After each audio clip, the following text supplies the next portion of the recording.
Yeah, what's interesting to me is that when I went through the police academy and even looking at text now, if you pick up a California penal code, it says peace officer throughout the penal code. It's the powers of arrest of a peace officer. It's mentioned throughout there, and that's what it goes by is peace officer. Yet out in the world, it's police.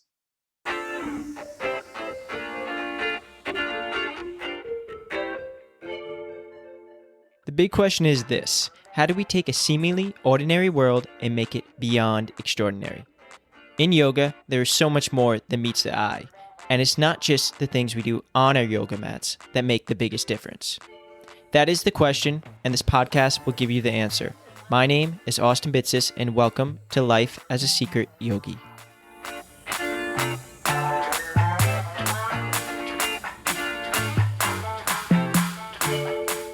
Welcome to the Life as a Secret Yogi podcast. Erik, thanks for hopping on the show and joining me to talk about your life as a secret yogi and covering topics from really like optimizing breath to ideas around reforming our police force and much, much more. So we'll start diving into that and just like taking the practice of yoga into the real world. So overall, how are you doing today?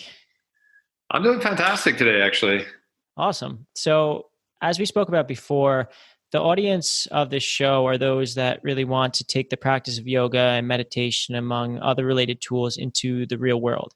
It's a lot of people who are looking to perform at a higher level in other practices, such as running, golf, art, music, entrepreneurship, and the list goes on. So simply, it's those who want to just live a beautiful life and have yoga as a tool to help them. So the audience does not necessarily want to become the stereotypical yogi or yoga teacher. Nevertheless, the audience would like to utilize those tools, yoga and meditation, to, like we said, make life beautiful. Yeah, in short, the message of the secret yogi is that we all have this heroic self, our inner source, that we cultivate through the tools of yoga to make a seemingly ordinary world extraordinary. It's that we all have this superpower, as I like to think about it, that lives within. Yoga and meditation allows us to tap into our superpowers being like mindfulness, awareness, love, focus, creating happiness from within, to list just a few, and ultimately just feel good in a body that we love. And I always like to think of like Clark Kent underneath his suit and uniform. It's just underneath that is his superpower, and he kind of rips it off, and it's like it's been there the whole time. So that's how I like to think about it. But yeah, I mean, it really might sound easy to try to decode our mind, and this thing we carry on our shoulders seems to be the gateway to seeing the beauty all around us. Yoga and meditation helps us remove this layer of physical tension built up over time, as well as our mental obstacles. May they be our thoughts, our emotions, our self-limiting beliefs. Yoga and meditation is really like no other practice, and we could dive into that and why I'm super excited to have you on the show. Yeah, that's perfect. No, I thank you for that introduction. I feel like you just set me up perfectly because I'm listening to you and it's just all resonating with where I'm at. And I've always felt, well, I won't say always, but as a police officer, I did that for 25 years, and then became a yogi about halfway through that. And then, I was doing stuff on the mat and immediately felt just my body, because I did a lot of martial arts growing up as a kid. And then I was in the infantry and jumping out of airplanes and a sniper, and you're climbing through all this stuff. Anyway, I did a lot of stuff that beat up my body, and martial arts. I feel like I beat up my own body and felt this down the road more than I ever beat up anybody else. The training just beat me up. Kicking pads, getting kicked, kicking people, whatever. It's really hard on my body. So when I found yoga and started practicing that, I went in, and really after even my first class, I was like, oh, thank God. It's like, this was just all about healing. I wasn't punching any pads. I wasn't trying to hurt anyone. It was just really tapping into healing and helping. And so it was kind of later, I kind of got more and the awareness of that yin yang. I was doing it just because my body was calling out for it. And then just looking back, there was really kind of this, it needed the balance. I'd been very yang and pushing and then found this healing practice of yoga, initially the physical practice. And then, later all the other benefits. And then what I really want to get to is you were talking about bringing it out of the mat and into the real world. And then that just started showing up more and more in the real world. The things that I was doing on my mat were playing out in the real world. So, Yeah. and then I saw it initially in my own life, and then later I'm a teacher, an instructor for law enforcement and for defensive tactics, like arrest control, how I put handcuffs on somebody, everything on the belt. You talked about Superman. Well, as a police officer, it's like Batman. Like we have all this, like Batman has that belt on with all that stuff, like cool tools. And I taught most of those cool tools except for handgun. I mean, obviously I was proficient in that, but I didn't teach that, but I taught pepper spray. I taught taser. My favorite tool is I taught nunchucks.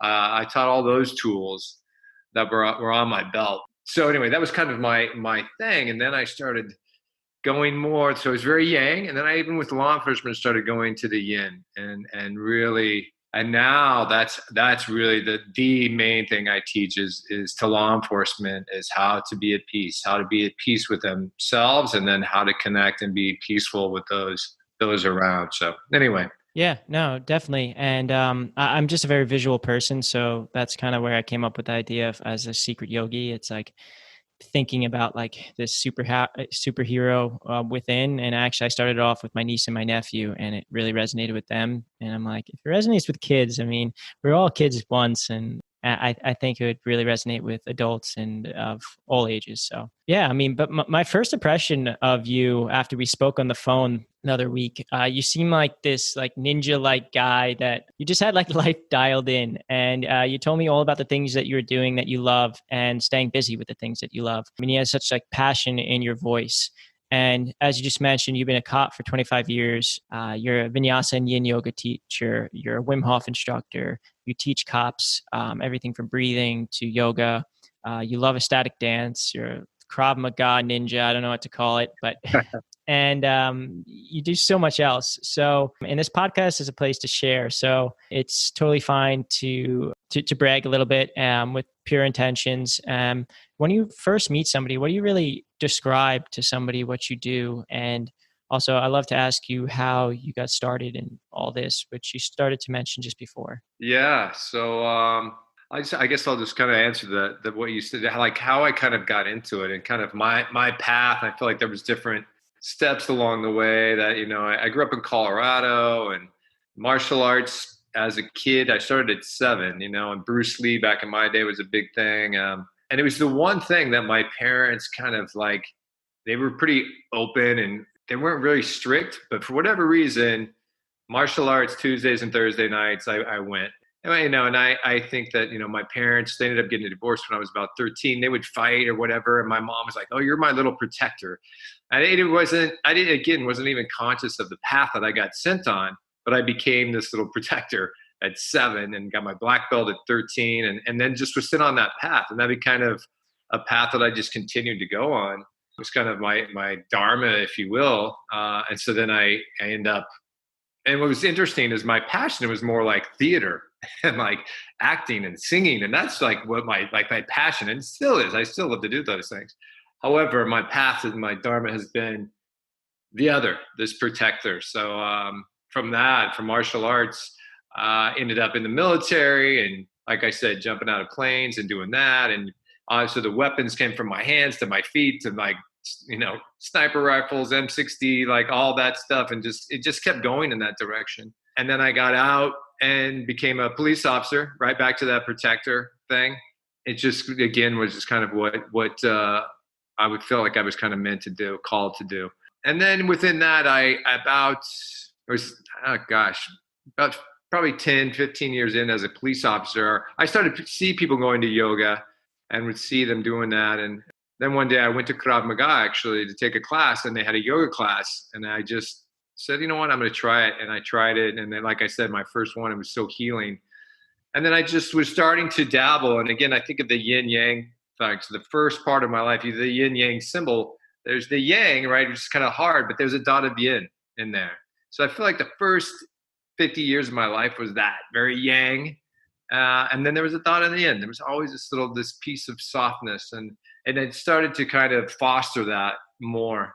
and then finding, you balance. You got to get balanced one way or the other. There's one thing when I teach my classes to the law enforcement, I talk about the real warriors that I've met are strong. I mean, talk about physical warriors, fighters. But when I meet them, they're typically the softest, kindest people. Like, you wouldn't know that these guys are brutal in the ring, out of the ring. I think of just different, people that fall into that. There's a gentleman when Special Forces that I met at when I was in the military, and this guy was just, I mean, unbelievable. Small guy that could bench 400 pounds, and he weighed like 145 pounds, and just a tough guy. But outside, you meet him, it's just soft and kind. And so many people I find like that. There's another guy, Krav Maga instructor, that is amazing. And he was the lead instructor, but you meet him and you would never know that. So I find that sometimes when people are really strong on this side, that they're going to be, just to balance it out, they're going to be kind and soft on the other side. So I start finding more balance of that in my life. And one thing that came with yoga, and I was talking about taking it off the mat. One of the first things I can remember when I was taking it off the mat, I was on a SWAT team, and we were doing training, and we were shooting targets, and it's a lot of peer pressure on a SWAT team. So I'm like kind of in the middle of the pack, and they started on one end, and we're shooting these metal targets, and all the peers are watching the one guy go, right? Seeing him hit down the targets, how well he's doing. And I could just feel this anxiety building up inside of me in my monkey mind. Like, don't mess up. You better hit the target, all this stuff.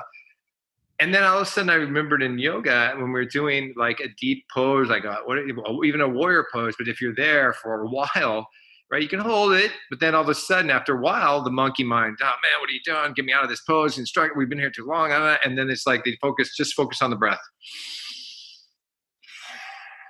Right, doing the ujjayi breathing, hearing the breath going in, hearing it going out, and just focusing on the breath. And so there on the mat in that deep pose, all of a sudden I'm like, oh wow, I've calmed that monkey mind. I'm relaxed, and I'm just focusing on the in and the out breath. Through in and out through the nose. And so then all of a sudden that came to mind, like, oh wow, why don't I try that now? And so I just, as I sat there waiting for them to tap me on the shoulder to shoot, I just focusing on my in and out breath, long inhales and exhales. And when they tapped me on the shoulder, boom, I went at ding, ding, ding. And I shot really well that day. And I was like, cool. Like, that was the first kind of experience that, like, that aha moment of like, I can use this in other places besides the yoga mat. And it just kept broadening. And I looked up combat breathing when I after a little while, and there's been a practice. This isn't something I invented, this has been around for a long time, but that's the first kind of awareness that I had that was taking it off the mat and into my real life. Yeah, definitely. I want to unpack that a little bit further in a sec, but just to go back to something you said about the yin and the yin and the yang, and how yoga helped you find your purpose and your dharma, and kind of going how you were very yang focused for so long until you kind of found the yin portion and got introduced to breathing and yoga. And we'll dive deep into breathing. But you spoke about your teacher mentioning or telling you that you were a bridge. Can you talk about this? Because I think this also has to do with what you were mentioning about some of the strongest people and the best fighters were also the kindest and the gentlest. So that could be referenced as a bridge in sorts. So can you, I guess, first explain what your teacher meant by you're a bridge? And did you feel like you belonged, or do you now? Yeah. Thanks for that. Yeah. So it's, I started doing yoga and I got further and further into it. And there was times I was actually kind of struggling with feeling that I really fit in with the police department, and then I would go and hang out with the yogis and peace, love, and happiness folks. And even that creative theater type people. And I'm like, wow, this is these people, this is my tribe. So what am I doing over here? And then my teacher was, wise and said, look, you're the bridge. Like, this is some of the information that you're using to go out there and be a peaceful warrior to be spread over to other police officers and other people. And some of this, so that's what started happening. I started sharing some of the things that I was getting from my practice, from my yoga practice, into my training of law enforcement. There's an adage that I've heard before that's, you teach people 90% of what they want and 10% of what they need. So, I'm teaching them punching, kicking, all this stuff that they want, and I'm just feeding them 10% of like, let's try some square breathing or just, to relax and different. So I'm just feeding them a little bit of what I felt, they need for themselves and for the community around them. It's a tough profession. So I felt like then once I kind of saw that, like, okay, and learned more about this is my dharma, this is my path, then I just kept feeding into that and focusing on how do I bridge this love and peace and this calming stuff that I'm learning in yoga into the world of law enforcement and this very yang environment. How do I be that dot of yin? Mm-hmm. Yeah, no, definitely. And it's kind of really fascinating how our dharmas shift throughout our lives. And it goes from like your protector and it kind of morphs slowly into finding your dharma and truly realizing what it is. And it's funny that you mention it. I think you said like 90% of teaching what they need and 10% what they want. And it's like, that was exactly something similar to what my teacher said. And she mentioned where it's just like, give them what they want, but also give them what they need. And in return, you'll have people coming back to you. Right. And that's the same thing I think we all need to think about in our own practices, where it's like, I love doing a lot of strength work, but what I need a lot of times is the total opposite. I need to sit there and meditate, take a longer shavasana, or do a more relaxing class. And in return, my body will thank me and I'll actually get better at the strength. A lot of times it's like if you're trying to hold a handstand or do a certain strength pose, it's not because you're not strong enough, it's because you're not flexible enough. And a lot of times if you feel like there's an obstacle or roadblock in life, it's not think harder, work harder. Sometimes it's just let it settle, let it relax, and and take like a different perspective on it. So, and how would you recommend, you had this shift and this kind of like epiphany where it switched, where it's like you're this bridge and you could bring this yin into a yang focused community, but like, how would you recommend others find their dharma and have their own epiphany? Maybe totally personal preference, but how would you recommend that? Yeah, that's a great question. For me, meditation has become so important to me. And it's interesting. I look at the yoga and how there's the physical practice, and then there's the breath, right? The breathing, and so we kind of again we're in that yin yang thing. So what I would suggest, like I'm doing the Wim Hof breathing, which we could talk a little bit more, do some of that, like some deep breathing. So it's very like right, this very rigorous breath, but then all of a sudden from rigorous breath, you're going into a breath hold, and you're holding your breath in. And then at the end, we kind of talk about you talked about when you're lying there at the end of yoga. Do you take a long shavasana or do you take the shavasana? It's so important.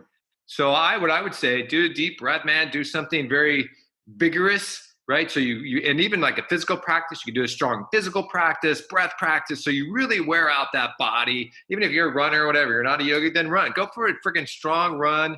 Do all that, get that out of you, some breathing, and then lie there and relax and let all that go. And just kind of let it all go. And then ask your higher self, that Superman underneath that we all have. What is my dharma? What is my purpose? What is it that I'm driven to do? What is it that I can do to help others, to help myself, to help the universe? Like one thing that really soothes our soul, that people say, if you want to feel enlightened, go help somebody else. So feel like, well, what is that? What is it that I can bring? And I feel like, and just listen, keep asking that question of your higher self and see what comes back to you. And it may not come back right in that moment. And, sleep is fantastic. Like pushing ourselves. There's this, I was just listening to, I really am kind of into the neuroscientists, especially when there's this crossover between, spirituality and science. I love when those two kind of clash. And I was listening to Dr. Andrew Huberman recently, who's a neuroscientist, and he also was looking at the neuroscience of like fear and courage and what's behind that. And it's pretty profound. And he's saying the same kind of thing, like focus, this deliberate focus, and then let it all go. And to me, it keeps coming back to the yin and yang, right? Like really push and then let it go. So ask, work, and then ask, and then let it go, and don't think about it, and see what comes up. Definitely. I mean, I listen a lot to somebody I look up to in another podcast that I really like is Ben Pakulski, and he has like the Muscle Intelligence podcast, and I follow a lot of his work. His audience is more built towards bodybuilders and people that want to build their body, but he goes about it in the way of build your mind and your body, and the two are connected. And he, in his practice, I know he's mentioned multiple times where he introduces this shavasana at the end of his workouts. He has some of the toughest workouts, and I've done some of his programs when I was interested in bodybuilding and weightlifting, and he always programs in like just at least 5 minutes, take a shavasana at the end of a bodybuilding practice. And people wouldn't think to do that, but in any practice, even like you're sitting at the desk and you've just worked for a hard day, and just take a moment, reflect, or just quiet your mind. And it has so many profound physical and mental benefits. So people think it's just mental clarity, but it's also physically, you're allowing your parasympathetic nervous system to just calm, take charge and calm your body. So important. Yeah. To push and then relax. And they're equally important. If you want to push more, then relax more, on the opposite side of that. Get more sleep. Learn to relax during the day. If you can't sleep, then learn a meditation that brings you there. A nidra, yoga nidra is something that can calm you down. Definitely. Right? So then you can go work harder. Like that's just pushing. You, as you say, like you're just working out all the time, which would be ridiculous. But if you're lifting all the time, are you going to be able to, pretty soon, your body's going to give out. You're going to be, I'm overtraining, right? So that rest is just as important. So I'm just, finding that. And then really, I feel like in our culture, and I'm thinking again, specific what I know and where I was at in law enforcement, it's push. And they, how do you push stronger physically and mentally, but then relaxation, they don't really practice relaxation. They don't practice the other side. How do I get better sleep? How do I relax when I can't sleep? And so it's so important. So that's kind of what I'm bringing into, like law enforcement. These guys, maybe they work a night shift, right? So they're working. Who knows? You see some horrific stuff as a police officer that becomes your new normal. Like that's what we keep talking about. Like seeing dead bodies just becomes normal because you're seeing them like all the time. Like every week, if you didn't see at least one dead body, that would be not normal, right? So like stuff. So you go home sometimes and you're all wound up. Maybe you just saw. Who knows? You're in a pursuit, you got a foot pursuit, and you're in a fight, and you end up going to jail, and like they're taking this person, like who knows what your night was like. And then you go home, and then you go, oh, I got court. It's 3 a.m. I've got court at 8 a.m. tomorrow. I got 5 hours. I'm freaking wound up right now. I have no idea how to even calm down. They don't teach you that typically in the academy. When I went, there was never like, when you go home, it's 3 a.m. and you're all wound up, and you've got to get up, at 7 a.m. and you've got like 4 hours. How do I sleep? How do I relax? How do I go from that to calm, relax, and even sleep? So I'm fueled up for the next day. So what happens? They don't have that. They're all wound up. Then they go to court. Then they got to go back to work that night. So now you got people that are sleep deprived that are out there trying to make these decisions, life and death decisions. And so really being able to hack, and I'm just talking again, that's world I know. We all have our different worlds, but really learning to hack our body, our nervous systems, right? That is so important. You talked about the sympathetic and parasympathetic nervous systems and how to control those. And really, they're talking, the diaphragm breathing is the quickest way to doing that. The breath. I mean, after you became a Wim Hof instructor, you mentioned you received some grant money to teach a course in an LA Police Academy. And this kind of goes off of what we were just mentioning, like teaching this stuff that's not taught. And first, can you just inform the audience? They know what it means to be a yoga instructor, but can you explain what it means to become a Wim Hof instructor if those don't know?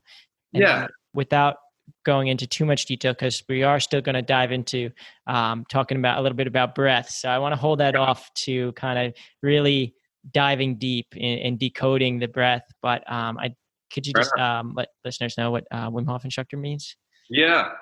So one thing, just out of integrity, I taught this class, Mindful Breathing and the Art of Keeping the Peace, in California, Avondale, California, but it wasn't really wasn't the LA Academy, just whatever. I just don't want to misrepresent. But I taught, Huntington Beach Police Department, all those guys that were fantastic, and different programs up and down Southern California, which was a great experience. So there's that, and really and then so the Wim Hof instructor, and that's kind of what kicked it off, is when I became a Wim Hof instructor. I had just retired from the police department, and then I saw a fellow police officer that I went to the academy with, and talked to her. I didn't know she was a chief of another police department up north at the time at Folsom. And I was telling her about the Wim Hof. At that time, I had just done the advanced program for Wim Hof. So let me back up. So Wim Hof is a guy, right? He's this amazing guy from the Netherlands who has a lot of different world records, over 20 world records, Guinness World Records. And it's really his method that he packaged. None of the stuff he's doing is new. There's yogis that have been doing this hundreds, if not thousands of years. But he really did a great job of packaging it, and then also bringing science into it. Like, okay, what's going on in my body? So that there's 3 pillars to the Wim Hof method. It's breath work, like you talked about, focus, mindset, and cold exposure. So those are the 3 pillars. So someone had introduced it to me. Actually, he's a SWAT officer from Phoenix, Arizona. We were doing some cross training, and I was already a yogi at this point. I'm one of the very few cop yogis at that time. I feel like there's more now, which thank God, I think is a great thing. But I'm open to go. I'll sit and listen to some guru who was in a cave his whole life, and I'll sit, with him and with the incense and do and I love all that. But a lot of police officers aren't into that. But I was already on this mission, if you will, of just checking in, what's going on here, learning different breath methods and stuff. But anyway, this SWAT officer, I talked to him briefly, and he was one of the few guys that at least was into breath. He was talking about different breath work. And he mentioned Wim Hof to me. So I went home, I see this guy, and I assert, if anyone doesn't know who he is, very interesting guy. The world we're living in, Google Wim Hof, and boom, all this stuff shows up. So I did that, and I was like, wow, this guy's amazing. And so I did his online program. It's a 10-week online program. A lot of breath work, very specific breath work. Started with cold showers and focus and yoga. He's a yogi, so he has an amazing yoga practice. That's one thing that I feel like doesn't really get talked about on a lot of podcasts and different things. They talk about the breathing in the ice bath, which is amazing stuff. But really, the yoga that this guy has done, and his practice was profound. I mean, I saw one of the documentaries where there's a sadhi, he's in India clearly, and this guy covered in ash, sitting there meditating, this yogi sadhi in India, and Wim Hof goes up in front of him, goes into handstand, and then goes into full lotus in front of this guy, and is just not moving. He's like in full lotus in a handstand in front of this sadhu. That just doesn't happen. Right? I don't care how much breathing and ice baths you do. You can't pull off a handstand and go into full lotus on point in front of this guy. That to me says something. His practice paid off. So anyway, he's an incredible physical yogi, breath yogi. Someone else pointed this out to me. I don't know that if he would actually agree with this, but he's kind of a clown guru. I'd never heard of that before, but I think he is kind of a clown guru. Like, he is so much full of fun and laughter. And anyway, I digress, because he's just such an amazing guy, but he's a yogi. So I love that about him myself. I started doing the practice, and I feel like I'm kind of going on different places here. I meet this chief from Folsom, and she says, if you go to the instructor's program and get certified as an instructor, you can teach it to law enforcement. Yeah. So that motivated me. I had only done one ice bath at that point. I went to the advanced program, and it kicked my butt. I'd done cold showers, but I went to the advanced program. That was the first time they had these kiddie pools full of ice and water, and Wim Hof was there, and I was intimidated. It's interesting, just the thought a lot of times, if you think about getting into ice, even looking at the ice and the water, you're like, whoo, yeah, your mind and body's going to tell you, don't get in there. That's the first thing that's going to show up, right? And that's the power of it, though, too, is then you're like, your mind tells you don't get in there. Your body's telling you got in there, and you're like, I'm getting in there. So it's coming over that fear of the ice bath is really a powerful thing. There's so many powerful benefits of it. of the ice bath. So anyway, I go to the advanced program and then first ice bath. Then I decide, okay, I'm going to go become an instructor so I can teach law enforcement. That was my motivation. My dharma is showing up. I meet this chief. She's, go and do it. So I go do it. We get into ice in lakes, cold lakes in Colorado. We're at 13,000 feet. And it was tough. I got an ice bath at my house. I got a freezer. I actually just filled it up today. I still do it. Get a freezer from Lowe's for $400 or so. They deliver it. Seal the freezer. You fill it full of water, and you turn it on, and it starts to freeze. And then they put it on a timer and get in. So I get in that about every day. What temperature you usually kind of put it at? So that once I get it going, it's usually, I'll put my little thermometer. Obviously if I'm hitting the ice, it's 32, and then the water around it is like anywhere from I would say 35 at the warmest, to 32 degrees. So it's cold. It's cold. You feel it at the top of your feet. I remember, growing up as a competitive distance runner, it was just something before it really got popularized, it was something we just all distance runners did multiple times a week. We do ice baths anywhere from usually it was more like the 40 to 45, 50 degree range, but it was just something we did. And you kind of get accustomed to just finding your breath, and your feet no longer hurt, and your body it feels good. Honestly. It's something that I kind of steered away from now that I don't have a bathtub or a room for a giant cooler, but yeah. And Wim Hof, you did mention a good point. I listened to a lot of his talks and interviews, and he is one a very comical person. He's lighthearted, and it makes him easier to follow. He's also pretty badass to put it. And that's what kind of really resonates. It gets people through the door, and then realizes it's so much more. And we talk about this a lot on the show, where it's get people in the door and let them trust you with their body. And then they'll trust you with your mind, and they'll be able to uncode and realize yoga is so much more, and life is so much more than just the vanity and the physical aspects of it. So yeah, it would be awesome to talk to him on this show personally about his yoga practice, because he does have extremely strong yoga practice. And I don't recommend anybody trying some of the things he tries, where he's doing splits on ice. That's an easy way to send yourself to the emergency room. But if you don't have that flexibility over the years he's practiced. But back to this course, I just kind of want to decode it. And this is kind of how I always like to kind of think about things. It's what was the goal? What did it involve? You mentioned it a little bit, what involved to become a Wim Hof instructor, but now taking that to the law enforcement, I'm sure you had to kind of pivot that to your audience. And what was the outcome of teaching this course? And cool. Yeah. So what happened, I got through the instructor's program. I got through the ice baths. I started doing it on a regular basis, seeing the benefits that I was getting personally were profound. I really wanted to do the ice baths and the breath work, the whole package with law enforcement.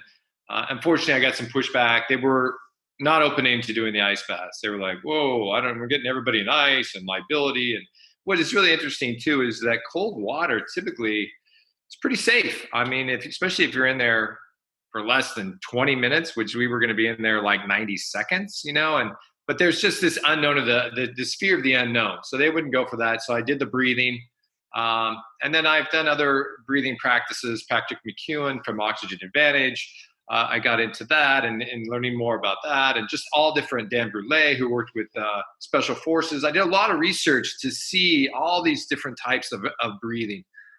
So I created it, and there was 7 different types of breathing techniques that I taught. And one thing that you talked about is kind of how do I sneak in? And that's why I liked Wim Hof, because you're right, he's kind of a badass. So I felt the police officers will respect that. So, and I talked to him about breathing while striking. I've done martial arts. You mentioned Krav Maga. I've done that for years. So looking at basically how a boxer breathes, right? So like that explosive breathing as you strike. And so I've taught them that and some different breathing techniques. And one thing that I found that it's weird how some things happen. And I think this is worth mentioning. This one story is I was already a Wim Hof instructor, retired, teaching these classes, just beginning to teach the classes. and I hit a deer on my motorcycle. And wow, that was a profound change immediately. 60 miles an hour, I hit this 5-point buck, and we both went flipping. I actually was rolling with this buck down the road, and just by chance, we stopped rolling. I was on my feet. He was lying dead in front of me, and I was going into shock, and I was breathing basically to mimic it. I was breathing like because my head was split open, my hand was broken, my collarbone was broken, I had big gash, road rash, my muscle was ripped out of my shoulder. I mean, I was a mess. So I'm just, and so it was interesting though, is I could tell I was not in control of my breathing. Your body does some amazing stuff, right? I was in fight or flight. My body was taking over doing that. But I was like, oh, this is similar to when I get in the ice and the ice water, right, takes over. But then you learn how to, instead of it controlling me, how do I control it? So from that,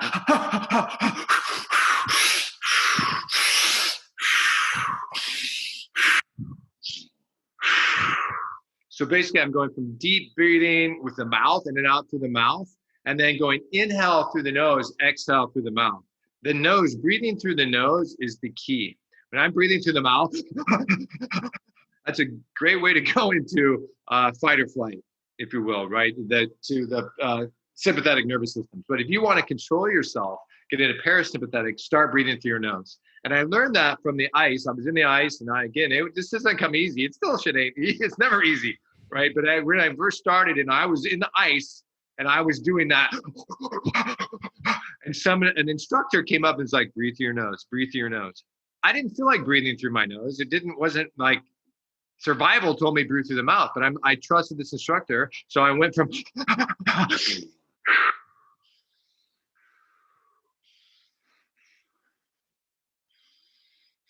and like, I would say 3 or 4 breaths in, everything just slowed down. I was like, whoa.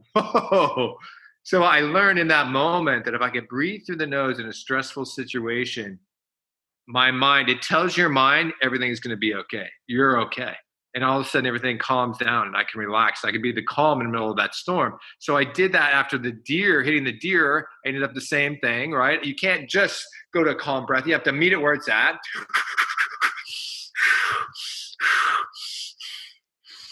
So I did that with the deer, and suddenly I'm like, wow, this is working, right? And then even as the pain, I would have pain, like bouts of pain would come at me, I would do the breath.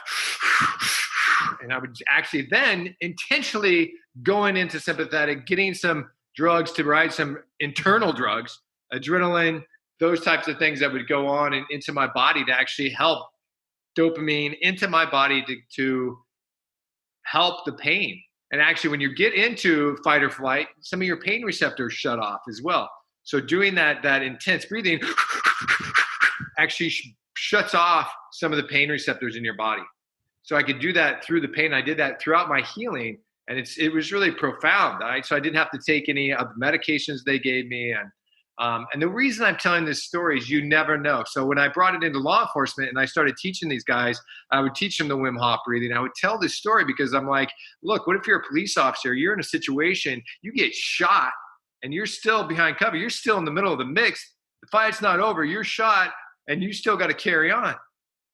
So if all of a sudden you find yourself, because you got shot, you're going into shock,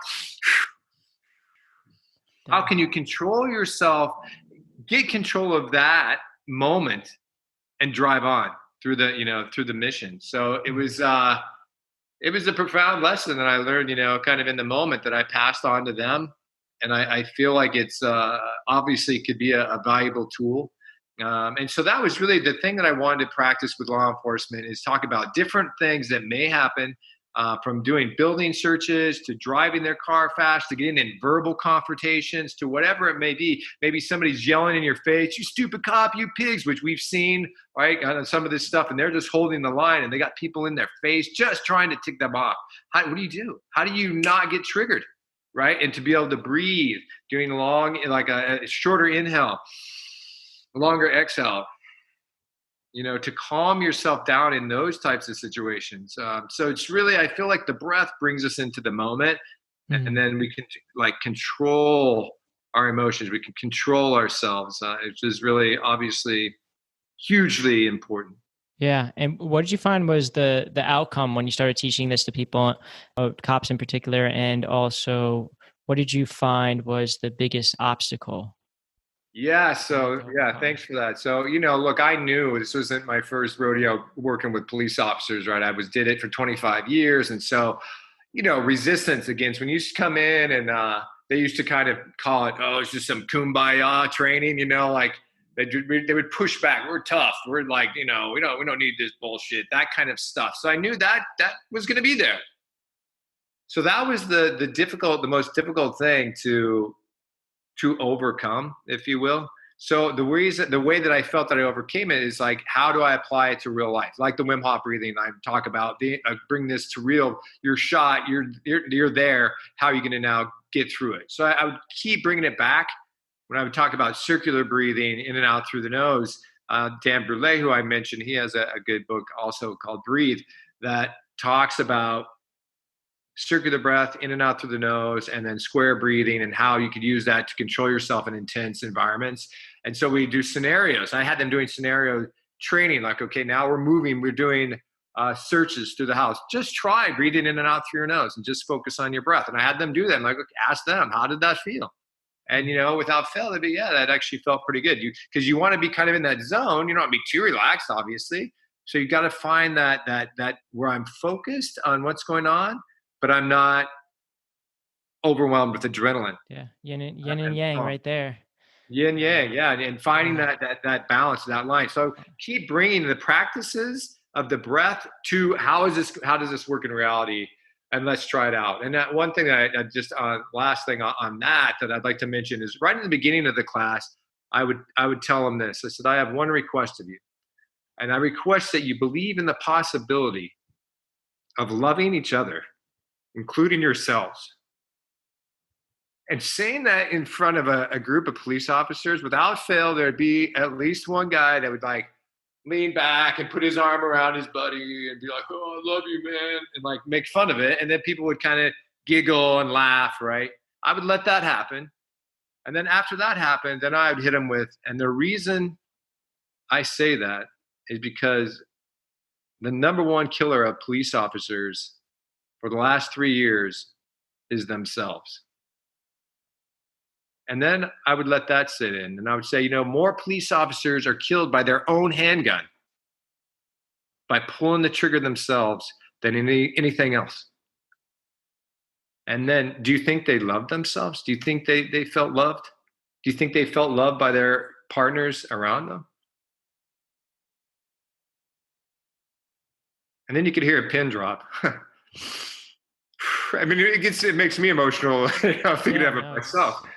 So I still profess that is the most important thing in teaching new officers and talking about reforming police is really, look, if they're not loving themselves, if they're not self-love and they don't feel loved by their partners, if they don't feel that they can go to their partners and other people and be like, dude, man, I feel jacked up after that last call, man. I just saw a dead body. I just saw a kid that was killed by a car accident, or God forbid some of these drive-by shootings, and now the kid gets killed.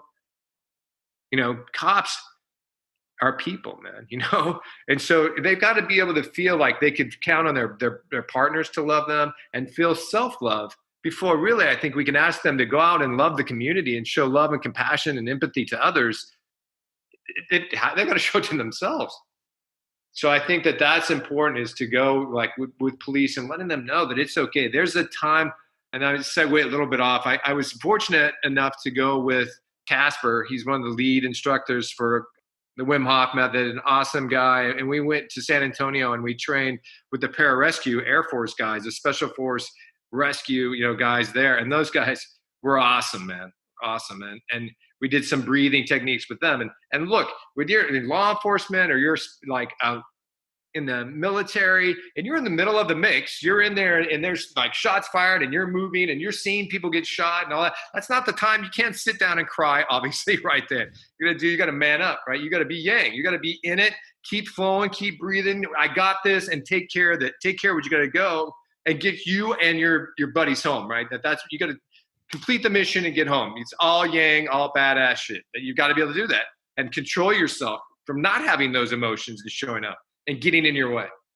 Having said that, when you get back, and this is where I feel that we're really making an effort to go, and there's definitely more and more opening in this. It's starting to blossom and happen, is that when these officers are done with these intense situations, or military, really, it's really kind of the same situations, that they're able to come back and feel safe, come into like a room when we did with these pararescue guys, and now let's do some deep breathing. And here's the thing, like we kind of backdoored them. We did some deep breathing, and a lot of times, and you probably know this, you start doing some deep breathing and some emotions can come up, like stuff comes up. And we would always tell people, like, look, when you're doing the breath, we're doing the breathing, you're controlling the pedal, right? We're going to go do some really, really deep breathing. And if you feel something, some emotions and stuff coming up and you don't want that to happen, well, then stop breathing intentionally, just relax the breath and it'll go away. These Air Force guys, they were into it. They were all in. And so one thing I like about training law enforcement and military guys is once you, like you're talking about, the buy-in, like with their bodies or whatever, and you tell them breathe deeply, these guys are going for it. Like they're breathing machines and they're all in. And what's interesting though, that we did a 4-day thing with them. And at the end of the 4 days, we were doing a deep breathing thing. And we were telling them, let's go breathe. And we have music going. We're, breathe, breathe, breathe. And we're having them go and they're just all going. And we're keep coaching them to breathe. But all of a sudden, one kind of after another stopped doing it. Even though we were telling them to breathe hard, we were going another round. They were like, nah, they're just breathing normal. And then we got done and we had them all sit up, and without fail, all of them, you could see the tears in their eyes, right? They went to that point where they could feel that emotion coming up, and then they're like, whoa. And they just weren't ready to release that, in front of their homies. These are tough guys. They just weren't, but they all set up and you could see the tears in all their eyes. And then they talked about, one of them was like, I could see how this could be great for post-traumatic stress, and it is. And really, we want to get them to a point where they're actually okay with crying. That's would be the courage. And I talk about this in my training too, is there's courage to run into a building and with, shots fired. 9/11, the building's on fire. Just info only. Cops were the first ones on scene, not fire. All right. They're running in the scene and stuff. Everyone else is running the other way, whether it's a shots fired call or whatever. That takes courage. But it also, going back to that yin yang, the opposite side of that, it also takes courage to open up your heart, to breathe and to allow those tears to come, allow yourself to release. And that's really where I'd like to see this go, and I'm not alone, to where officers and special forces, these guys are able to find that safe environment, breathe to the point where they actually do allow tears to come and flow. And that's where the healing is. When I first started doing the Wim Hof practice on my own, I would sit, do the breathing, and just cry. I cry. And sometimes I could find it where it was attached to something, but usually not. Usually it's just held up in there from who knows what, and it's just allowed to cry and to heal. And not to be shown as a sign of weakness. It's really just getting to our source. And like I always talk about, like it's peeling the layers of our emotions, of our thoughts, and techniques like this really help us unpeel it. And you really got me kind of fascinated in taking my practice of breath, which kind of got rekindled with a previous guest of ours, Mikhail Biker, and really practicing the yogi breaths and sitting on the mat. But I think it's so much more. And actually, when we spoke, you recommended the Oxygen Advantage by Patrick McGowan. I ordered it right away. So there it is. I got it right there. And it says, nice. Yeah, it says right on the back, within minutes, you can improve the amount of oxygen delivered to your active muscles and organs by changing how you breathe, using the simple, easy techniques. And these are techniques that are taught if you do the Wim Hof, if you practice traditional yoga breaths. Yeah, I mean, there's so many different techniques. You've mentioned, Buteyko, combat breathing. You mentioned you did some work with free diving.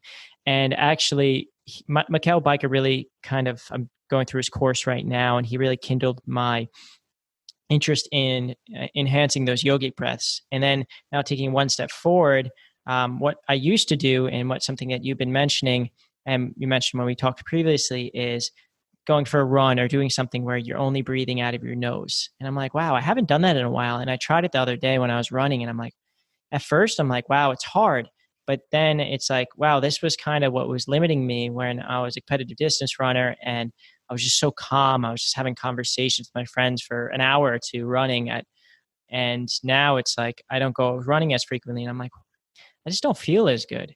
And I'm realizing it's just my breath is so short. And when I started doing that, I'm like, it got harder, but then after a little while, it just sunk in, and I'm like, I just feel so much more relaxed. And then you finally open up and start breathing out of your mouth, and it's just like this extra, like the second wind, as I call it, and running, and it's just, you feel so good, and your body's so used to taking the path of least resistance, which would be just breathing out of your mouth. And another thing is like learning breath sitting in easy pose, or like sukhasana, as I call it.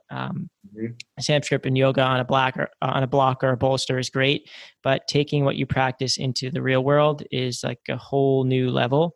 And just like you did when you had your motorcycle accident, last time we spoke, you took me through this amazing visual, and it just clicked, where you're kind of, the visual was you're using breath as you're kind of running and rushing through an airport for your flight.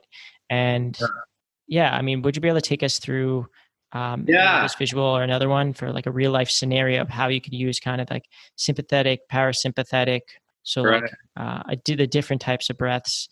And Yeah, that was, and that you know, a lot of this stuff, again, and these practices are ancient. You know, these yogis have been doing them for a long time, but really, I got that. I mean, I'd already done box breathing and nose breathing, but it was Dan Brulé, the guy I talked about before, that I saw how he put those two together. He's worked with special forces units and whatnot, and so basically, it's two types of breath, and like just like you're saying, practiced on the mat, square breathing, and there's square breathing. There's a lot of different types of square breathing too. But typically the reason it's called a square is traditionally it was like you breathe in for 4 seconds, you hold your breath for 4 seconds, you exhale for 4 seconds, and you hold for 4 seconds. So it's 4, 4, 4, 4. So it builds the square. You know, there go your square breathing.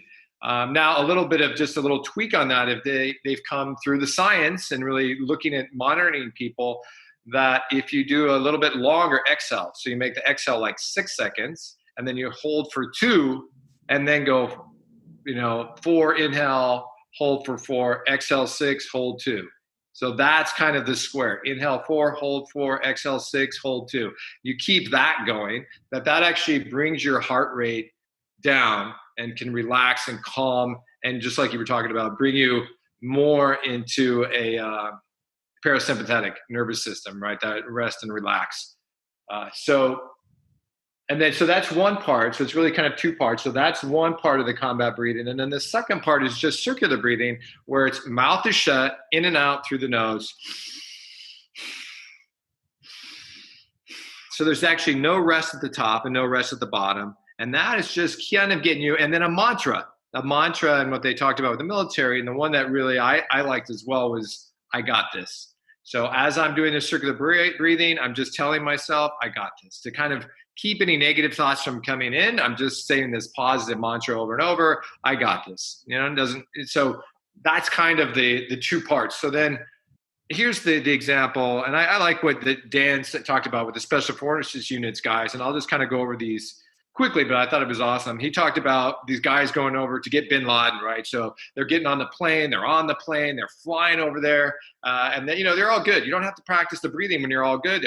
They're joking or whatever, which is another great thing to do, is laughter, right? So military and cops and people in the emergency room, you always hear where they got a sick sense of humor. Well, laughter is a great way to relieve stress. So they're laughing and joking, which is very common, but then at some point that quiets down, and now maybe one of the operators sitting there and he starts thinking about his family. Like, man, I got a wife and kids at home. My wife's pregnant. What am I doing? Why am I still doing this? And all of a sudden his monkey mind starts going. This fear starts taking over this mind, and really trying to control those thoughts. Good luck.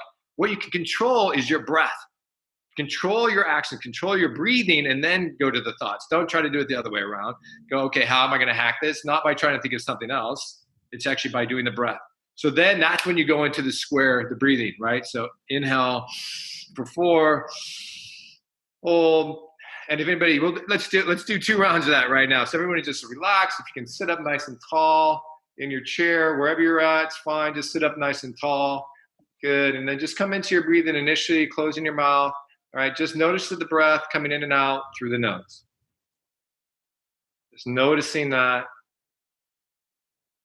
And now just exhale out, and then inhale, 4, 3, 2, 1. Hold, 3, 2, 1. Exhale, 5, 4, 3, 2, 1. Hold, 2. Inhale, 3, 2, 1. Hold, 3, 2, 1. Exhale, 5, 4, 3, 2, 1. And hold, 2. And relax. Just come back into your breath. So that would be square breathing. So that's what you go into. So his mind is racing. In fact, we're back on the plane. His mind's racing. Go into that square breathing. And it allows, so just doing that breath is going to calm, again, the heart rate's going to go down, start relaxing, put you into a more rest state. And just even counting of the breaths helps the mind to think about something else, right? Because I'm counting the breaths, I'm holding and doing that. So the mind is caught up in that. So that relaxes you. So that's what first part, that's when you use it when you're stuck somewhere. Let's bring it into real life situation for people at home. Maybe you're like in traffic and you're trying to go somewhere. You need to get somewhere. You're going to pick up your kid, whatever it may be. And you're feeling, God, get out of my way. And you're frustrated with traffic and you're stuck at the light. Boom. You're stuck. There's nowhere you go. You can't, there's nothing you can do, right? You can't ram into people or whatever. You're stuck there. So practice. Now, when I find myself stuck in situations like that and I feel some anxiety because I'm in a hurry to get somewhere or whatever, then I'll go to square breathing. So when I'm stuck and I can't go anywhere or do anything about it, square breathing, right? So he's in the plane lands, doors open. Now you're moving. So when you're moving, no more square breathing, now circular breathing. So it's in and out through the nose. And then there's another thing that's through the nose. When you're breathing through, in and out through the nose, there's chemicals that are released that help you to think clear. They're only released through the nose, the nasal passages. But it's released into your brain, and it helps the brain to communicate. And it's only released when you're doing nose breathing. So you're doing that as you're going along, nose breathing, doors open. They're going to look for Bin Laden, and it's in and out through the nose. In your situation, maybe the traffic, the light goes green, and now, boom, you're breathing in and out through the nose, focused on what you're doing, where your objective. And then again, as they're moving through the house, they're thinking, I got this, right? So just moving in that manner. But you're breathing in and out through the nose as you do it. And again, I've used that several times. And on the airplane, I was late to catch a plane. And when I started to get off the plane, it was all jammed up and I was in the back of the plane. I couldn't go anywhere. So I'm just doing this square breathing, right? Doing the square breathing, relaxing. And then once I started to move, now I'm doing circular breathing as I'm moving through to get to where I need to go. And then I got there, it was time. And then what's interesting is once you start practicing breath, I start observing other people. So now I see some other guy at the airport. The airports are obviously a great place to watch people. Watch people in a panic.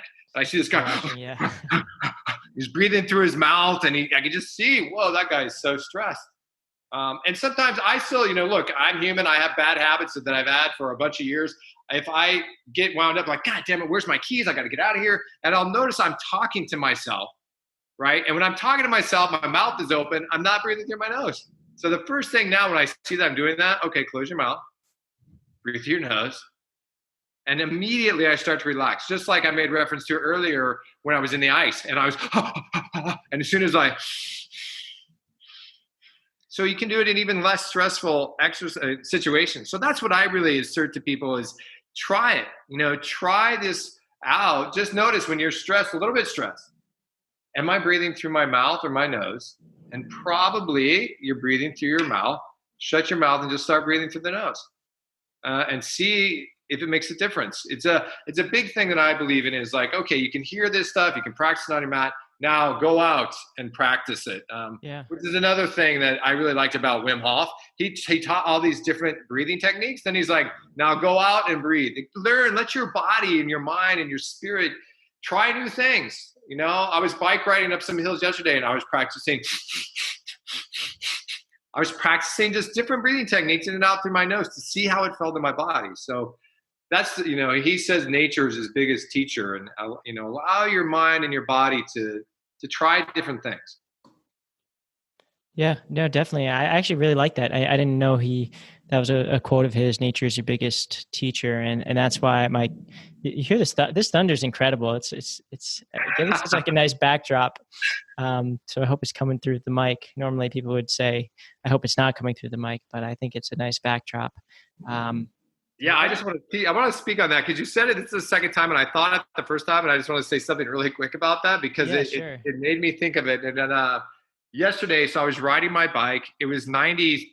I saw lightning behind you, by the way. It just flashed. Yeah, no, but it was like 98 degrees here, in Austin, Texas, or near, and I'm riding out there on my bike, sweating, very hot, humid, sweating. But I love it. And I think about, these people go to hot yoga. It's 108 degrees or whatever it is in there, 100 some degrees, putting themselves in there. So it's really about body hardening. So when you lift weights, right, it's hardening too. That's a body hardening thing that we kind of accept, is lifting the weights. It's not easy, right? Your muscles aren't going to grow until you push yourself. Well, your body is the same thing. Just like the ice, you will adapt to the cold in the ice. The body will adapt, but we're so used to getting into air conditioning and heating that we've gotten softer and weaker. So if you put yourself in these situations, like I'm biking, I'm pushing, but I'm also in the heat. I love it. I'm like, yes. For one, it's warm on my muscles, but I'm like, I love that it's 98 degrees and it's humid out here. It's awesome. And when you talk about the thunder and the lightning, if it rains and lightning, which it does out here, obviously you got to, lightning. Hopefully, if it hits me, it hits me. I guess it's my time.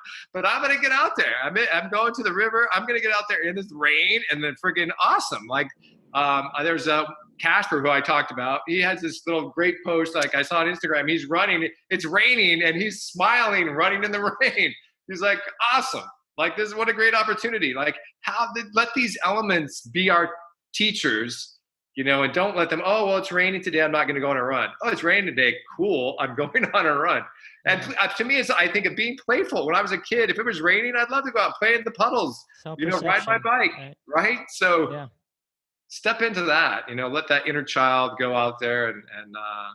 So anyway, just the body hardening thing, I think is a real thing that's also getting a little more play nowadays with the ice, being in the heat. Wim Hof ran a marathon in the heat with no water also, which brings talking about nose breathing.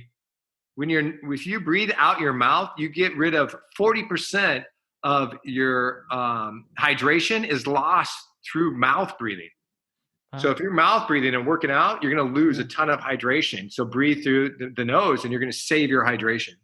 Yeah. Body hardening, you're really extending your kind of end ranges and you're getting comfortable in the extreme heat. You're getting comfortable in the extreme cold. And this has to go with so many different things, not just hot and cold. This has to go with like different scenarios in life. And these scenarios in life kind of have these ups and downs. And this the difference, what you're just talking about between the square breathing and the circular breathing, and how we could utilize them as a tool. Because normally when we practice in a traditional practice, say on our mat, it's very like yin or yang.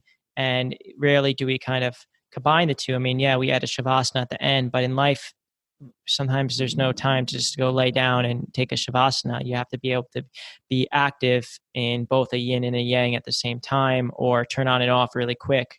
And it has so many different layers. Yeah. So, I mean, just those two end ranges, and also like just perception. I mean, if that means going out for a run in the rain, I mean, just think about when you're a kid, it was exciting to jump in puddles. It's just our frame of thought and how we as adults now kind of switch it on. Or it's like, I don't want to get wet. It's a hassle. I have to go dry my shoes and put my clothes in the wash. I'm going to put mud in, and I'm going to have to clean up the house because now there's mud in the house. And it's just this perception where it's like, but did you lose like that frame of thought where it's like, it could be fun. And right. When you have those extended end ranges, things are more comfortable. Like I love running in the heat. My body is just also made for it. I don't know.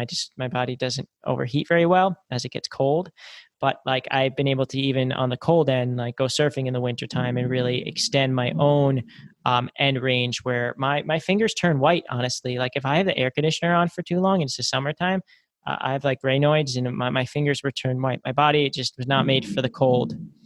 But at the same time, for so many years of doing ice baths and working on cold therapy, mentally I'm fine. Actually, mentally I'm so good that physically I have to be careful because I mean, I don't want lack of blood to my fingers too long. And then the last thing you were saying was like Wim Hof mentions like let nature be your teacher, and that's kind of the connection why I love animals and I love incorporating animals and the lessons that could teach us, and also nature into our own yoga practices. They could teach us so much. I mean, I've had a kid in for about 2 weeks now. I mean, at the time the episode comes out, it'll probably be a couple months, but just hanging out with my kid in the morning instead of like going right into doing maybe a yoga practice or something for 20 minutes. I mean, you learn so many lessons. They're so connected with their own body. And also just going for a walk in nature is just so profound. So just the last section I wanted to kind of go into is something we haven't talked about yet. Is years back, you mentioned you met a DJ named Sapphire who ended up partnering with you to reform law enforcement. And it's something I wanted to dive into, your perspective on reforming law enforcement. So first, I'd love you to kind of like briefly dive into the story of how you two met, because it was pretty funny. If you could share with the audience. Yeah, thank you for bringing that up. It actually gave me goosebumps. I'm so glad you brought that up because it's so meaningful to me right now. I am going to backtrack just for a second because the chemical I couldn't think of, I thought of, was nitric oxide. So the nitric oxide is released in your nose, and it helps. There's an amazing study that I think it was at Oxford University where they did this study about people, and watch as you're breathing in through the nose, that you actually take in the scene. And they did this thing where they were having people breathe in through the nose and looking at a screen, and they could identify fearful stimulus quicker when they're breathing in through their nose. So just like, a dog, you sniffing in the scene, like, and it could be a beautiful thing too, the breathing like a flower and really taking it in, So if you go somewhere in nature and you see something beautiful, stop there, take a moment and breathe in through your nose. And you can just take in the beautiful scenery. And the opposite is also true. If there's a fearful situation, and you, first of all, shut your mouth so you go into more of a calm state, and then breathe in and look around you. You're actually going to be taking in things quicker when you're breathing in through your nose. So nitric oxide, breathing into the nose. And I'll just say that the breathing, if nothing else, and this is why I talk about with the law enforcement too, if you breathe in and out through your nose, that's the best advice, especially in a stressful situation. And now, Sapphire. So Sapphire Bouchillon, I was on a call with him yesterday, and the way I met him, so I was in Portland. I stayed there for a while, but I went to an ecstatic dance, which, you mentioned before. I love ecstatic dance. It was just getting out of the box of law enforcement. It's such a box, right? It's so regimented, even your hair, like now I have a beard and long hair just because I couldn't, before. So it's so regimented in everything you do. It's so many rules. I mean, we're like enforce the rules. It had so many rules put on us that to go to ecstatic dance and just move in a way that's new with no rules on my movement and flowing, I love it. So he came to visit me, this buddy of mine, Jesse, awesome dude himself. He's another Wim Hof instructor. And so he came to visit me in Portland. Well, he had fought MMA before and had, several fights as an MMA fighter and still a martial artist dude. And like I said before, if you met him, he's not one of the nicest guys until you get in the ring with him, right? But he's such a nice dude. So we're at this ecstatic dance thing, and we're moving around, and I'm looking at him, he's looking at me, and next thing you know, we're like squaring off. Like the dance becomes like a little free sparring session, and it kind of escalated. So we're kind of kicking each other and doing some stuff, and we're having fun. But some lady was like, "What are you guys doing?" And like, she was right. Like, this is ecstatic dance, and we're like fighting. And so we stopped. And we're like, okay, that was a little out of line. And we just kept dancing and whatever. Well, at the end of it, Sapphire was the DJ. And the guy, man, if you check him out, Sapphire Bouchillon on Facebook or whatever, he has great playlists. And he's just this. I tell him that sometimes he is my alter ego. Like inside, if I was gonna create, like if there's a game and you're gonna, I don't know, what do they call that? Your guy, your player would be him. My alter ego inside of me, he's my Superman. He's just this big dude with like dreadlocks, and he's an awesome looking dude. So he's talking afterwards. Everyone gets in the circle of the ecstatic dance, And he goes, well, it's come to my attention. This is not a reprimand. I'm not reprimanding anyone, but it came to my attention that there was, some guys like some horseplay that got a little aggressive, and just as a reminder, time and place for that. This is not a reprimand, but just to let you know, this is not, time and place for different things. And I just thought that he handled that so beautifully. Like there was no, like he didn't make me wrong and he didn't reprimand me. He said this isn't a reprimand. And just like his gentle way, like he got the point across. It was like, wow, like I would never want to do that again in his class because the way he handled it was so gentle, but he got it done. So I talked to him afterwards and I introduced myself and hey, that was me. I was the one horse lane with my buddy. I'm sorry. He's really cool about it. And then I told him, hey man, I'm a retired police officer and I want to do some more work with the police. Would you be interested in joining me with that and becoming a part of that? And he, without hesitation, was like, yes, I've been wanting to do something like yes, I would love to do that. And this was before all this stuff, right? This is like a couple of years ago, a year and a half ago. This was before all this stuff that just broke off with George Floyd, which, that was a horrible situation. I don't dive into that right now. But Sapphire and I created this program, and we called it Coming Together. And the program is where ideally you would have an in-person, and now we actually just created a Zoom for this because of, there's no one getting together right now. But ideally you would have people come together and it would be police officers and community and maybe a dozen each, but they would come dressed in plain clothing, no badge, no guns, none of that, in a neutral, like a yoga studio or something, but somewhere where you could have privacy. And then we've already laid this out, and we're going to do some breathing techniques. We're doing some breathing. We're doing some movement. We're doing some eye gazing. It's about human connection. And it's about connecting really with our hearts and compassion and practicing compassion and empathy and connectedness and humanity. Kind of what we talked about before is it's really exactly what we talked about before is this is what we're going to do on the mat. We're going to connect people as human beings and showing how human beings connect with compassion and empathy and love. And then from that mat and from this classroom, then they're able to go out into the world off the mat. And now let me practice this compassion and sympathy. And let me have the courage to look into someone's eyes and connect with them when maybe they're lost. I have to go as a police officer. You might have to go and tell them, hey, your husband was just killed in a car accident. And instead of being just this wall, how do I sit down with them and connect with them on a human level? There was times like that I actually would come to, and again, it's time and place. I wouldn't like cry like a baby in front of people, but I would allow kind of like those officers, those Air Force guys, I'd allow the tears to rise into my eyes.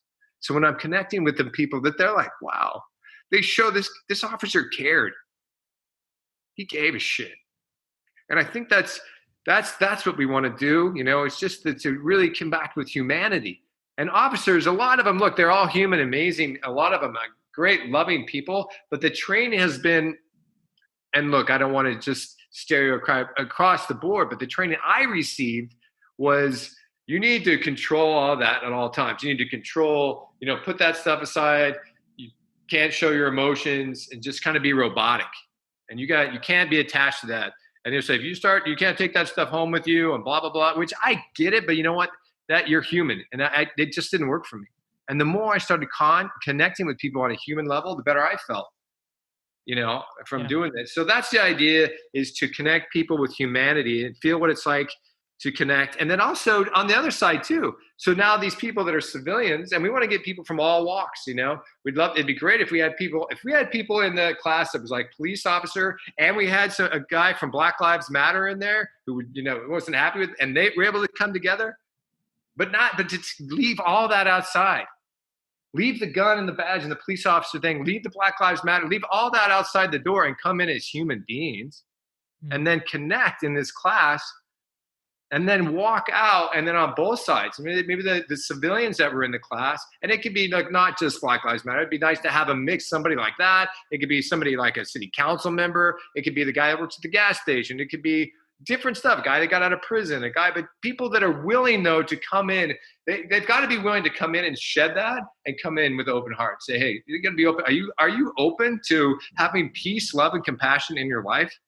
And in working with the police, are you open to the police being loving and compassionate?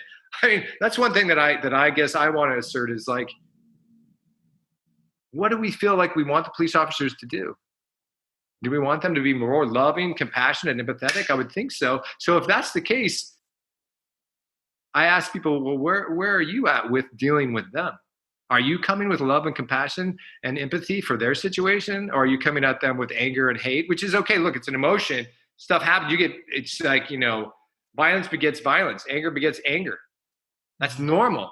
But are you able to, and that's where really I feel like in the yogi culture, are you able to breathe, relax, and instead of responding, or reacting, then you do respond. You take a moment to breathe and come at people with compassion and empathy. So anyway, that's the hope, is that they learn that on the mat, and then they go out into the world, and maybe even the Black Lives Matter guy or different people like, you know what, I connected with that guy. And at the end of class, then they find out who are the police, who's this, and we talk about that in our roles. That's really interesting that nobody knows beforehand. Yeah, now. Yes, that's correct. They don't know beforehand, so you just go in as humans. That's a good idea. Yeah, and I think just being uniquely human and having those emotions. Emotions are human, and I mean, we talk about on the show. We talk about all the time in yoga about peeling away, and you mentioned it, shedding, like kind of shedding those emotions, shedding that ego, and getting down to your core self. And if that's love and compassion, and then being able to, if you want to receive love and compassion, which at the end of the day, love and compassion is the most healing energy there is. And we both connected over the book Becoming Supernatural by Joe Dispenza, which I'll link to in the show notes. And then love and compassion, being able to accept that is part of being able to kind of give that out. So if it's like kind of like a give and take right there. And if it's one-sided, it usually is not going to work out. And I love how you kind of mentioned that, of like kind of coming there uniquely human. Nobody knows who they are. Let's just connect at that. We are all sharing the same energy. We all want the same things at the core. And just one other thing, I mentioned the book, Joe Dispenza's book, Becoming Supernatural, because with everything you do, you personally, now knowing you, you come from a place of love and compassion, and that really comes across. And you're really working as this bridge, because it's really unique. It is unique to kind of come with such this open mind, and you're able to see kind of the big picture, which is really just a small picture. It's like at the core of what makes us human, and kind of that secret yogi. And you're really embodying that secret yogi, which is utilizing those superpowers within, and everything we need is within. So as a retired police officer, you mentioned for about 25 years, you mentioned the idea of going by the name peace officers and rethinking the way people perceive when a cop shows up. Yeah, a lot of people might think like, oh, great, like we're in trouble. And you mentioned that, where it's just like responds back to like, if somebody comes at you aggressive, what are you going to get? You're going to get defensive. So if you come out with somebody with love and compassion, what are you going to get? You're usually going to get some kinder, if it's genuine and authentic, you're going to get some love and compassion back. Yeah. So can you talk more on the idea of peace officers? Yeah. Thanks again. That's what's interesting to me is that when I went through the Police Academy, and even looking at text now, if you pick up a California Penal Code, it says peace officer throughout the penal code. It's the powers of arrest of a peace officer. It's mentioned throughout there, and that's what it goes by, is peace officer. Yet out in the world, it's police. And I guess, they're saying peace officers encompasses a bigger group of people, but really I don't feel like the community gets that, right? So when I say I'm a peace officer, I feel like a lot of people think that it's something, almost a word I invented, which it's not. Like, that's the text. That is what it is. That's who they are. And I just feel like, language is so powerful. So powerful. So this vision that peace officers and police officers saw themselves more, and just tweak that word, and just like, let's just start going by peace officers. Like what, oh, the peace officers are here. Even saying it, right? Like it is like, oh, here comes the peace officers. And if I am a peace officer, I'm more apt to live into that. Right. And so to me, and like what you're talking about, a lot of times, like in law enforcement, they talk about command presence. This is what I learned in the academy, that you show up, sticking your chest out. All right, I'm in control here, blah, blah, blah. And look, I think there's time and place for everything. However, typically I come in, exactly what you said. If I push you, what is your first instinct? Bam, to push back. But if I come in there, and body language is important, and I come in there with open arms and, hey guys, what's going on, man? And people are like, oh, thank God. If there's a fight going on, wouldn't it be great if when police showed up and the peace officers showed up, that people are like, oh, thank God, the peace officers are here. The kings of peace, the masters of peace. Then you're talking to like a warrior monk. And look, that is what police officers, peace officers, that's where this is at. And if that's not what they signed up for, then I feel like they're in the wrong job. If they're not ready for that reform, they're in the wrong job. If they just want to be bullies, then it's the wrong job. If you want to be masters of peace and creating peace and keeping the peace, which is what all this is old stuff. This was written down a long time ago, but we pulled away from it. Like, what are you? Are you a master of peace? So coming and creating peace. And look, we're police officers. So if there's police officers listening, going back to what I said before, the yin yang, you have to be great.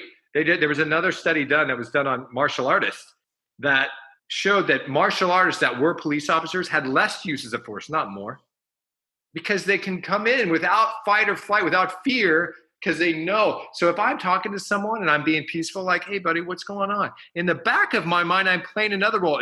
I'm watching his hands. If he pulls out a weapon right now, I'm grabbing that hand, boom, and I'm striking here, and I'm sweeping him onto the ground, and I'm putting him in handcuffs. That's playing out. But because I know that and I have a plan, I don't, boom, boom, boom, boom, my heart rate's not going anywhere.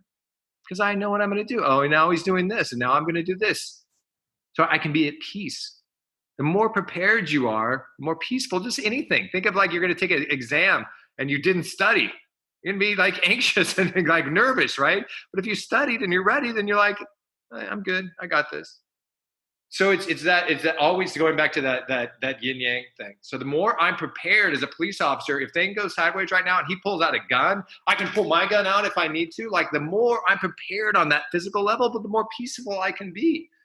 So it's, as police officers, I feel like there should be more training. I use the analogy of the American eagle. On one talon, it has the arrows, and the other talon, it has the olive branch for peace. And you've got to train in both, man. There's a lot of training in arrows, and I think there should be more. You got to be really good at that. And then there's got to be training on the peace. They talk about de-escalation, and they say, okay, a lot of times now it's policy you must attempt to de-escalate a situation. But there wasn't a lot of training. There's becoming more, thank God. Because before it was just policy, all right, officer, de-escalate. But it was like, I hope your mama taught you some good skills, because if you didn't learn how to talk to people from them, you didn't get a lot, maybe a little bit in the academy. So now it's like, okay, how do we do that? So first of all, the breath keeps me calm and centered in myself. And then being able to talk to people and knowing and looking at body language and how to read body language. And then really just being a good human and wanting to connect and wanting to bring peace into the community with people. So yeah, no, it's a balance between like finding peace within yourself and then also working on the external tools of, say, communication and reading body language and the confidence to be able to protect yourself in a yang situation, a sympathetic situation. But if not needed, staying kind of that yin, that parasympathetic is super important. So really, what's next for you? You following your dharma, keeping things new and exciting. One, where can people stay up to date with what you're doing and anything you're working on?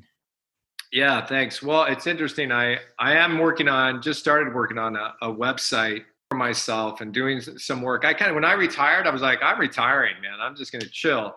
And then I got kind of pulled into doing this course, the mindful breathing and the art of keeping the peace, which was great. That happened. Now that's I'm not doing that anymore, So now I'm working with Sapphire, and we're actually pitching something with Oakland PD. So I'm working on that. I'm going to continue to work in that direction. I have an outline for a book that I'm creating. And look, I'm going back. I mentioned it briefly. My passion when I was a kid was theater and wanting to act. I love doing that. So I'm getting more into my passion. I'm doing like more singing. I'm taking music lessons. So I'm enjoying that. Get the voice. My favorite of your Instagram posts is that good morning post. Yeah. Morning. Yeah, that was fun. Yeah. Yeah, the little bird. On my doorstep. Yeah.